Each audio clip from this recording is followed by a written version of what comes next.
Good morning, brothers and sisters. So I just wanted to revisit 2Kings 11. It's been weighing pretty heavily on my mind. I forgot, the second half of the chapter, which, after the Mad Queen is taken out of power and Joash is put into power, Jehoiada, the high priest, makes a covenant between God and the king and God and the people. And basically renews the covenant of the people and the king with God, and so much so that the people rush out, the people of Judah, rush out and destroy the temple of Baal.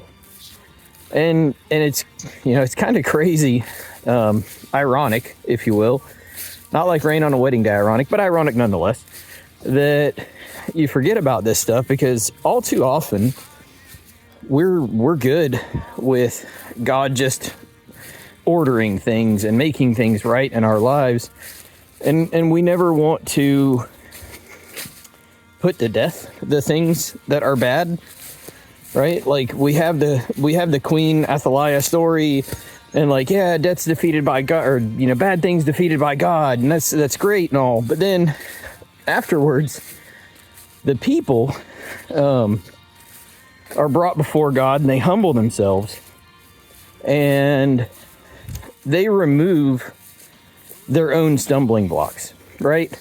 Like they go out and they destroy the temple of Baal, and they actually kill the priest of Baal that is presiding over that temple, and they take their sin out of obedience to God. They put to death those things that they should have put to death a long time ago, but now they've been convicted, and they see it in themselves.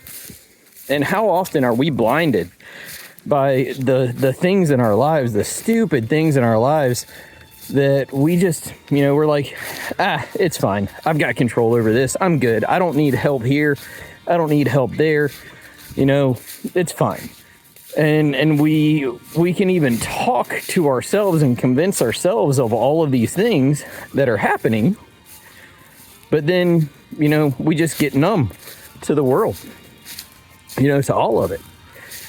And so it's been on my mind that I haven't really talked about the second part of that for 2 or 3 days, and I'm wondering why. And it's everything. Right? It is really everything about our faith, that we take these moments and we pass them by, because we have the fix that we need, we have the solution that we need, but now we don't have to put to death those things that are, part of our past, because, well, God fixed the problem, so we're okay. And that's not it. We have to fix ourselves. We have to fix the problems. We have to take those temptations out of our lives. Remove the Baals, right? Remove the priests of Baals that are in our way, that are causing us to stumble day in and day out. And all too often we just miss that stuff. So take a few minutes. Think about that. Reflect on that. What are the Baals in your lives? And God delivers us from them all the time, and he's so good for that. But we need to be better about maintaining ourselves for God in obedience to God. Love you guys. Have a great day.